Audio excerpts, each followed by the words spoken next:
2,700 years old. That's a long time for a story to stick around. You know it's a good story. And you probably know some of those fables, The Boy Who Cried. Whoa. That famous race between the tortoise and the hare. Well, I'm going to tell you the story about the birds, the beast, and the bat. And I'm going to divide you up. Everybody from here over, you're going to be well, we have these people out here. Let's do it this way. Everybody from here over, you are going to be the beast, the animals. And all of you from here over, you're going to be the birds, okay? Just follow along. The birds and the beast were at war against each other. The birds would ruffle their feathers. Can you ruffle your feathers? And they would say, oh, those vicious beasts. It's all the fault of the fox family with their sharp teeth and their shifty eyes. They're always trying to eat our babies. Well, the beasts just would sly and swish their tails. But the smaller of the animals, like the little mice, they said, oh, what about you birds? Owl and hawk and eagle, that they're always swooping down and trying to get our babies. And those birds just smiled and flexed their sharp talons, just like that. Their battles were fierce and frequent. Sometimes it looked like the birds were winning when they would swoop and soar and dive down at the animals. But sometimes it looked like the beasts were winning when they would sneak and creep and pounce on the birds. But there was one mammal who was always on the winning side.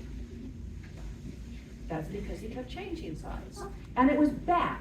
Bat was a mammal, an animal, but he had wings and he could fly like a bird. So when it looked like the birds were winning, he'd go over to the side of the birds. He'd stretch his wings out and he'd say, come on, birds, let's go. And you can go right along with that with me. Let's go.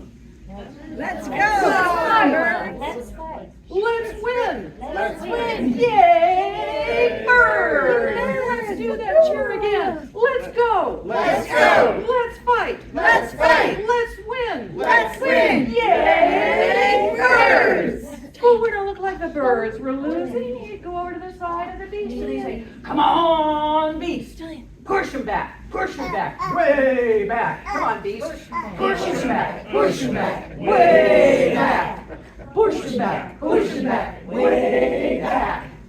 And so it went until one day peace was declared. The birds and the beast deciding to live together in harmony. Can you both wave at each other and smile? Now, when the bat heard this, he was sure that he was going to be rewarded. After all, I was never on the losing side. They'll probably want to give me a medal. I helped both sides. You know, they may want to make me their king. But much to his surprise, that's not what happened. The birds and the bees all came together and they said, repeat after me, we want nothing to do with you. We want nothing to do with you. You're nothing more than a traitor. You're nothing more than a traitor. Loyal to no one but yourself. Loyal to no one but yourself. Get out of here. Get out of here. And Bat was driven away. Now from that day to this, Bat hides in dark caves and corners, daring to show his face only when he flies out at night under the cover of darkness. And that's the story of the birds, the beasts, and the bat.